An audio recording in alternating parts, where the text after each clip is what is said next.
अपने बच्चे से मिलने उसकी माँ की रूह आती है, और बच्चा अपनी माँ की रूह को देख हैरान होता है, हैरान होता है।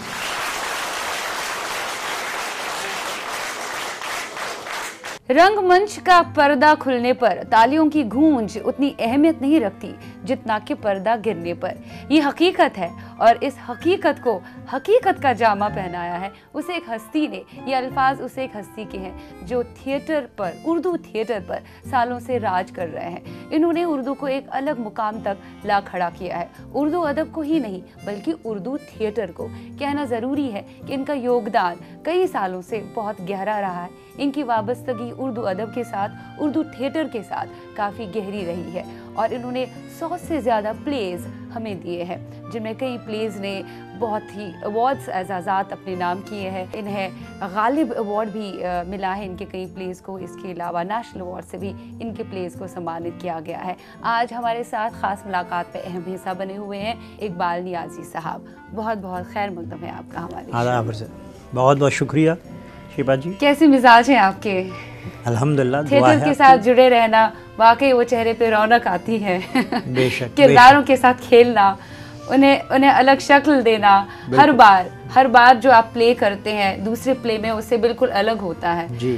सामाजिक मुद्दों को आप उजागर करते हैं, और एक तरफ आपने उर्दू अदब को भी महफूज रखा है अपने किरदारों के रूप में। कैसा महसूस होता है जब रिकग्निशन मिलती है? 38 साल हो गए थिएटर से जुड़े हुए, ख़ास तौर से उर्दू थिएटर जिसकी सख्त ज़रूरत है हमारे मुल्क को। ऐसा है शिबा साहिबा के शुरू में तो बड़ा मामला डिस्करेजिंग रहा। बहुत ही हौसला शिकनी की गई कि अरे क्या करोगे तुम उर्दू ड्रामे के लिए काम करके, उर्दू थिएटर के लिए करके, कुछ होने वाला नहीं है, आगा हशर करके चले गए, क्या कौन बाकी रहा। तो इस तरह के मतलब बहुत ही डिस्करेजिंग कलमात जो है वो सुनने में आते थे। कहते हैं ना जब आप कोई काम शुरू करेंगे करते किसी हैं तो काम काफ़ी, तब ऐसे तो हाँ इस तरह के लोग मिलते ही हैं। लेकिन मैंने हिम्मत नहीं हारी, चूँकि मेरे वालिद भी जो है वो पारसी थिएटर से जुड़े हुए थे, और बहुत बड़े शायर भी और थे। शायर भी थे। उन्होंने पारसी थिएटर में आगा हशर काश्मीरी के काफ़ी प्लेज़ में एक्ट किया था, अदाकारी की थी। तो वो बचपन से उनको सुनते हुए, देखते हुए वो एक थोड़ा सा अंदर कहीं मेरे लाशऊर में वो चीज़ें पक रही थी। हाँ, तो कहीं ना कहीं जहन में था कि नहीं मुझे करना है, चाहे कुछ भी, कितनी मुखालिफत हो या कितना भी हौसला शिकनी हो, डिस्करेजिंग मैटर आया। आप फोकस थे? हाँ बिल्कुल, पहले से। हालांकि मैंने थोड़ा सा डाइवर्ट हुआ कि शायरी भी की।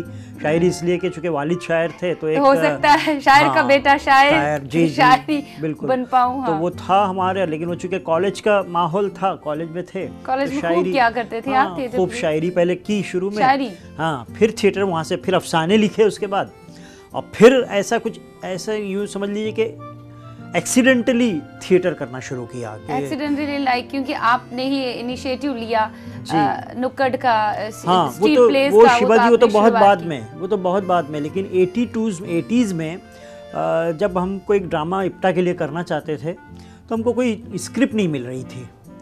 हम बहुत तलाश करते रहे कि क्या, लेकिन वो सब ऐसी उर्दू में ऐसी स्क्रिप्ट मिल रही थी जो स्टेज करने लायक नहीं थी। तो मैंने सोचा कि क्यों ना बजाय ढूंढने से बेहतर है कि हम अपना खुद एक ड्रामा लिख लें। तब मैंने ये जलियांवाला बाग ड्रामा जो है हमारे, जी, ये मेरे एक दोस्त हैं असलम परवेज़, उनके साथ मिल के हमने ये एक 1 एक्ट इसको लिखा, कंपटीशन में किया इप्टा के, उसको प्राइज़ मिल गया, बेस्ट स्क्रिप्ट का अवार्ड मिल गया।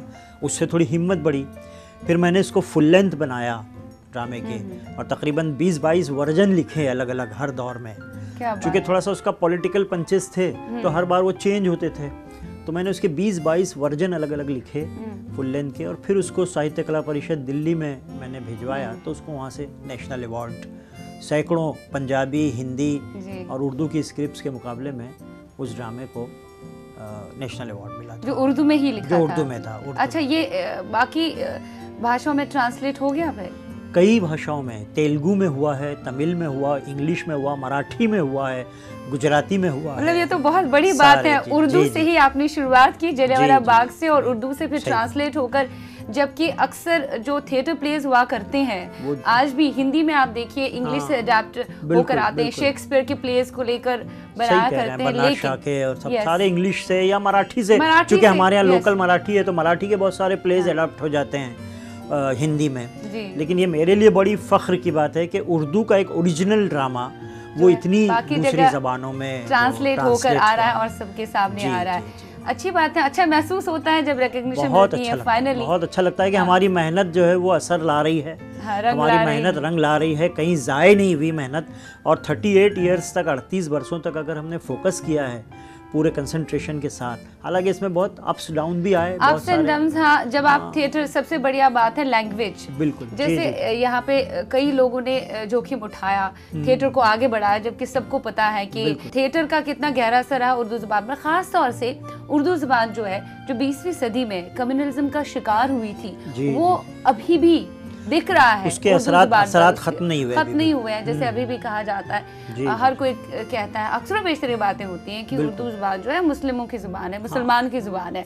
इसको आप जैसे लोगों ने खारिज करने की कोशिश की और अपने प्लेस के जरिए दिखाया, लेकिन फिर भी जब आप फंड्स इकट्ठा करने के लिए जाते हैं या फिर स्पॉन्सर तलाशने के लिए निकल पड़ते हैं, तब ये बात तो आपको आती है, रुकावट बनती है कि हाँ, आप ही का एक स्टेटमेंट था, मुझे याद है, आपने कहा था कि हमारा स्कैन होता है ऊपर से नीचे तक, हेड टू टो। जब हम बोलते हैं कि हम उर्दू ड्रामा करने जा रहे हैं तो नीचे से ऊपर तक हमको देखा जाता है, अच्छा उर्दू ड्रामा करने जा रहे हो। हाँ। तो इसमें कुछ ऐसी बात तो नहीं है जो मतलब, या तो क्या समझते हैं कि शेर व शायरी होगा ड्रामे में पूरी, या समझते हैं कि कोई कम्युनल बात होगी, तो उनको बताना पड़ता है कि नहीं भाई ऐसा कुछ नहीं है। हम सोशल इश्यूज़ को लेके, हम जो मुस्लिम मसाइल हैं उनको उजागर करने के लिए, जो समाज में जो बुराइयां फैली हैं आम सी, बगैर किसी रिलीजन के, उनको दूर करने की हम कोशिश कर रहे हैं। इसकी लैंग्वेज के साथ ऐसा क्यों? आपको नहीं लग रहा है कि ये दुर्व्यवहार किया जाता है उर्दू जुबान के साथ? जबकि अगर हम शुरुआती दौर की बात करें तो उर्दू ही था। फिल्मों में शुरुआत हुई उर्दू से ही हुई, चाहे वो हिंदू हो, चाहे वो मुस्लिम हो, राइटर हो, किसी भी जुबान को उर्दू बहुत ही मीनिंगफुल जुबान रहती थी और उर्दू ही मय्यार रहता था। बिल्कुल, आज भी शिबा साहिबा, मैं आपको बताऊं कि बहुत सारे एक्टर्स की अगर ज़बान सही नहीं है, उर्दू नहीं बोल पा रहे, उनका तलफ़ुज़ अगर सही नहीं है, प्रोनाउंसिएशन सही नहीं है, तो वो नहीं स्टैंड कर पाते हैं। इवन सीरियल्स में, फिल्मों में जाते हैं और जब वो ख्वाब बोलते हैं, ख्वाब को ख्याल बोलते हैं, तो उनको हटा दिया जाता है कि नहीं भाई। तो आज भी यानी उर्दू की अहमियत शब्दों को लेके, लफ्ज़ों को लेके बाकी है।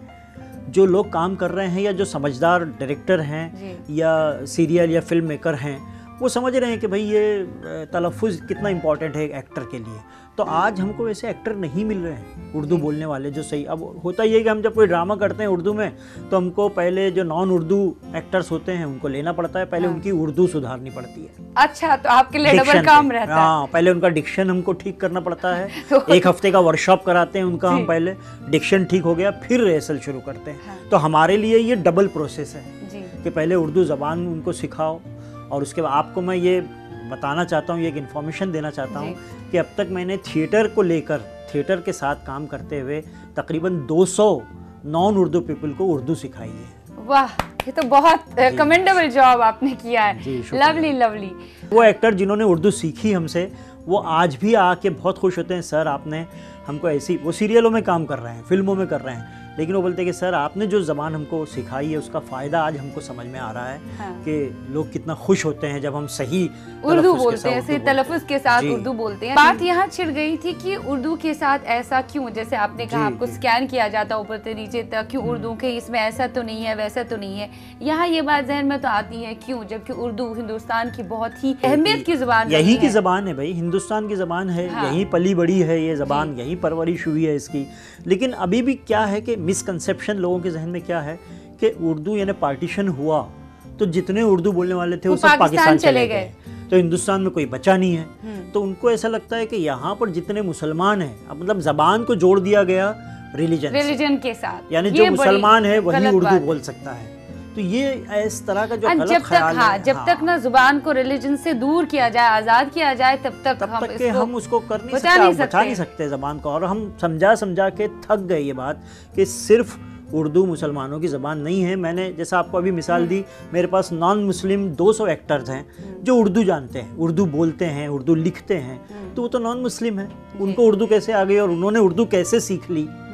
इसका मतलब ये कि कहीं ना कहीं हम लोग जो है वो ग्रास रूट लेवल पर जो है हम काम नहीं कर रहे हैं। हमने उस मिसकंसेप्शन को और हम बढ़ावा लोगों ने दिया है। हमने खत्म करने की कोशिश नहीं की उस बात को। जैसे आप कह रहे थे कि ये बात सुनकर बिल्कुल शॉकिंग लगा अभी भी कि कुछ अपने ही लोग जो हैं, जो थिएटर से जुड़े हुए हैं, वो नजरअंदाज करते हैं इस बात को। उन्होंने शायद बढ़ावा दिया है, तभी जाके उर्दू जुबान के बारे में लोगों का ये कहना, ये नजरिया है। जैसे कि आप खुद देखिए नसरुद्दीन साहब, वो बहुत थिएटर के मंजे हुए अदाकार, बहुत ही very very very good talented. उन्होंने तो उर्दू को बहुत, उर्दू कहानियों को बड़ा उन्होंने बढ़ावा दिया है। और नादिरा बब्बर जो है वो भी करती है उर्दू के लिए, काफी कुछ करती है। लेकिन अब वो जब कैटेगरी डालते हैं वहाँ पे अपने प्लेस को करते हैं तो उर्दू प्लेस है, लेकिन कैटेगरी हिंदी में आता है। क्या उसका ये रीजन है कि ऑडियंस जो है वो उस वजह से नहीं आ पाती है थिएटर? हाँ, उनका मैंने असल में एक हमारे मुंबई के थिएटर डायरेक्टर थे, मैंने उनसे बात की थी एक बार कि आप उर्दू का ड्रामा कर रहे हैं, इतना मशहूर ड्रामा है, और आप इसको हिंदी पब्लिसिटी में लिख रहे हैं, तो इसका क्या रीज़न है, क्या वजह है? तो उन्होंने जो जवाब दिया था वो सुनने के बाद अपना सर पीटने का दिल हुआ। क्या जवाब? उन्होंने जवाब दिया, देखिए ऐसा है नियाज़ी साहब कि वो लोग उर्दू पढ़ के ऐसा समझते हैं कि ये कोई फ़ारसी वाली ज़बान होगी जो हमारे सर पे से जाएगी। असल में वो रज़िया सुल्तान फिल्म आई थी जिसमें बहुत बड़ी सकील और गाढ़ी उर्दू थी।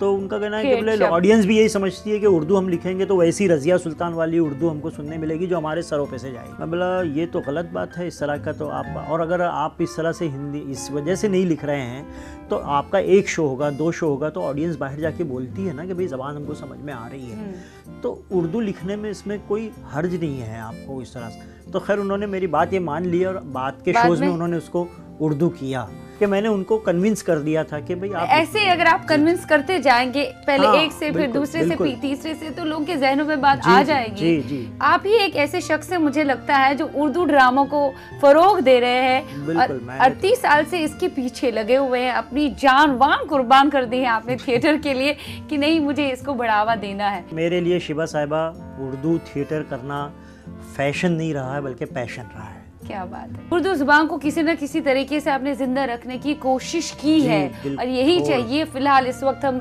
नियाज़ी साहब छोटा सा ब्रेक लेते हैं। ब्रेक के बाद हमारी गुफ्तगू उर्दू थिएटर के ऊपर, उर्दू जुबान के ऊपर और अदब के साथ किस तरह से इन्होंने थिएटर को जोड़ा उस पर जारी रहेगी। स्टे ट्यून्ड, हम मिलेंगे इस ब्रेक के बाद।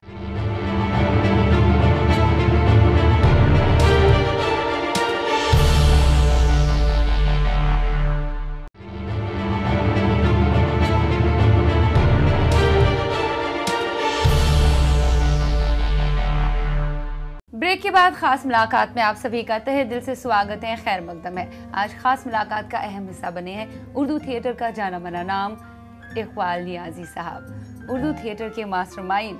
बहुत अच्छा लग रहा है आपके साथ बात करते हुए, ख़ास तौर से उर्दू ज़ुबान के फ़रोग़ के लिए आपने काफ़ी कुछ किया है।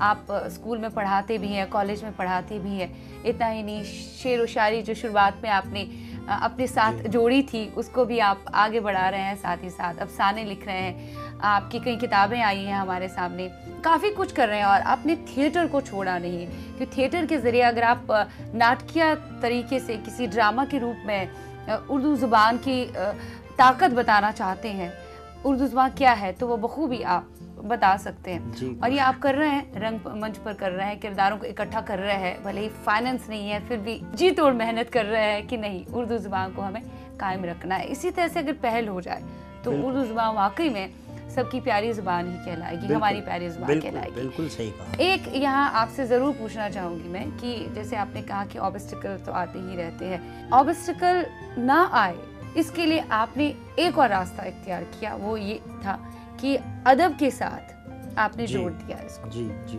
बहुत कोशिश की आपने कि अदब के साथ जोड़ दिया जाए इसको। हाँ बिल्कुल। तो ये इनिशिएटिव जब आपने लिया तो क्या दिमाग में था? आपको लग रहा था कि अदब के साथ इसको जोड़ा जाए उर्दू थिएटर को?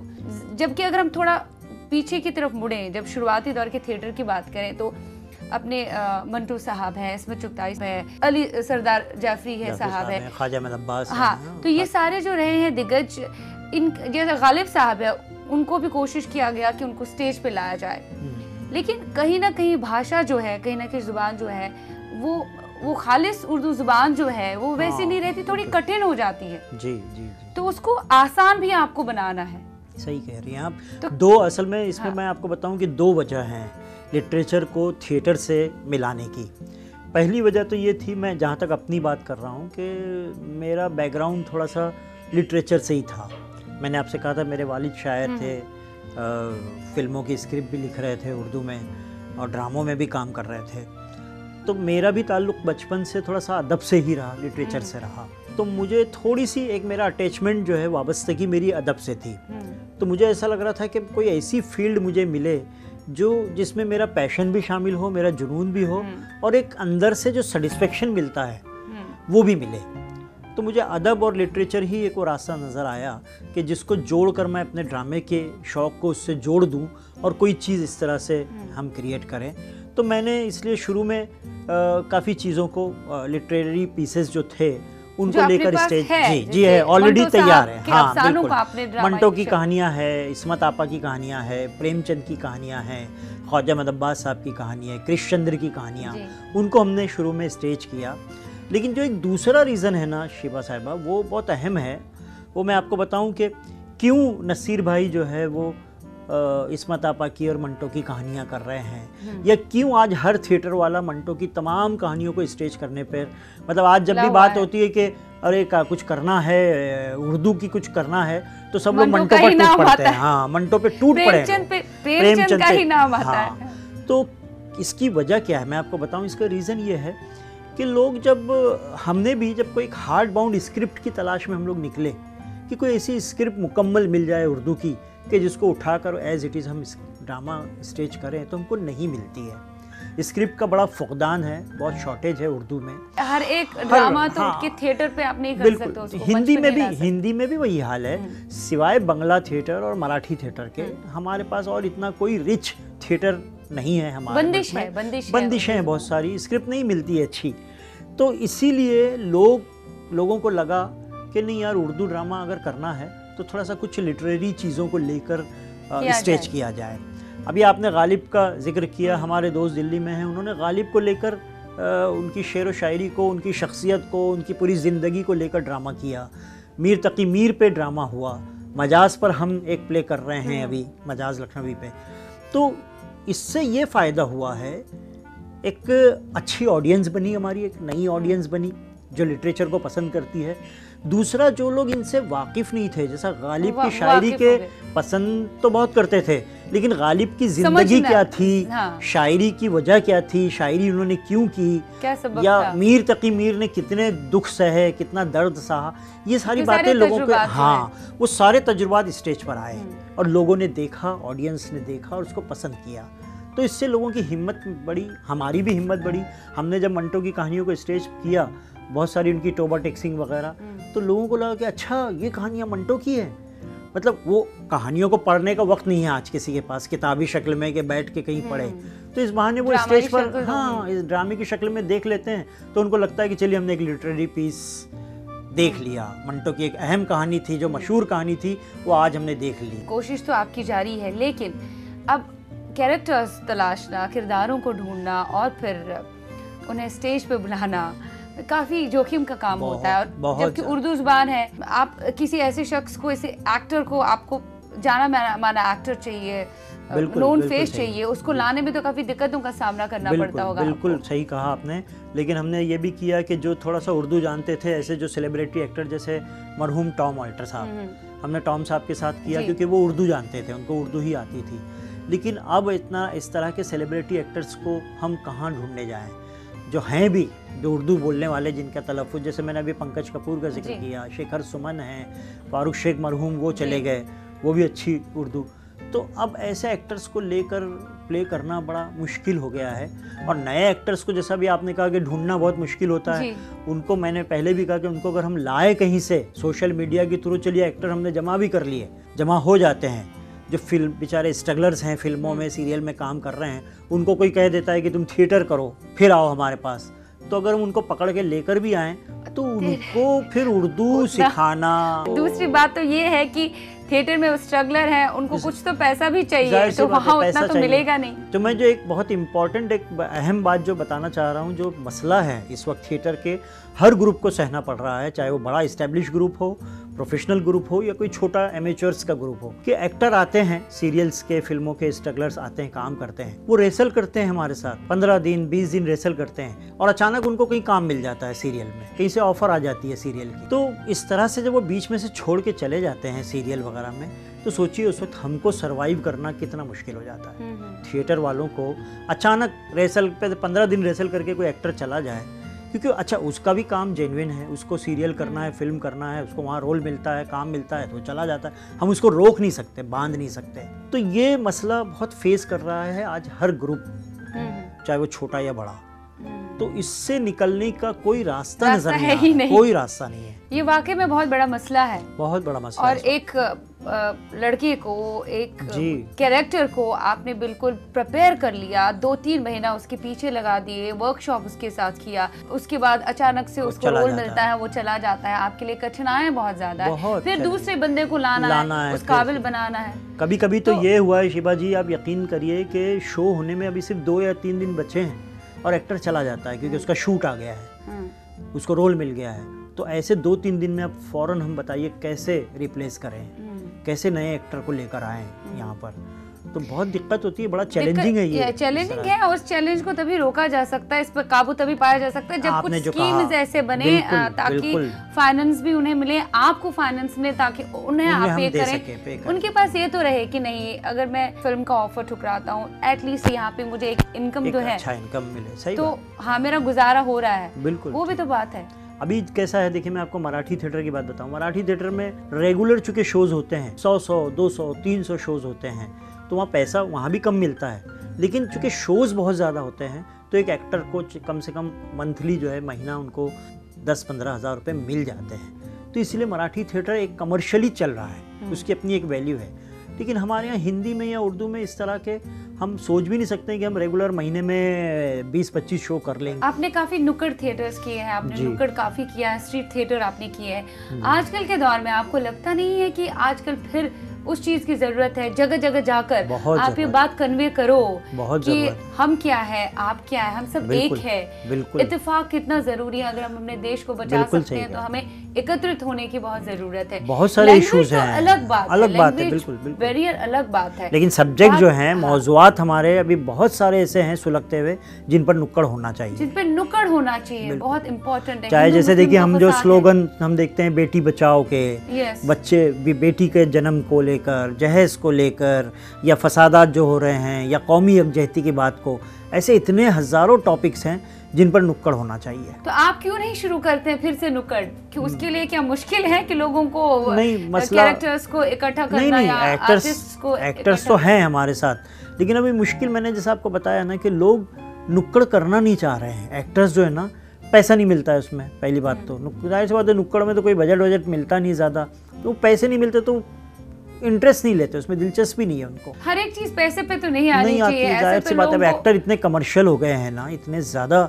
कमर्शियल बन गया है मामला कि वो पैसों का डिमांड होता ही है। आप भले उनको कम से कम पैसे दें, लेकिन दें। फिर भी हमने उसको एकदम बंद नहीं किया है। अभी हमने 2 रोज़ पहले ही नुमाइश नाम से एक प्ले किया, एक तरह का वो नुक्कड़ नाटक जैसा ही था, जो एक सोशल इशू पे था कि मुस्लिम कम्युनिटी में शादियों पर जो खर्च होता है, लेविशली करोड़ों रुपए खर्च किए जाते हैं, तो उसको बंद होना चाहिए और कम से कम खर्च में शादी होनी चाहिए। इस इशू को लेकर मेमन जमात के लिए हमने एक प्ले अभी किया है, वो एक तरह का नुक्कड़ नाटक जैसा ही था।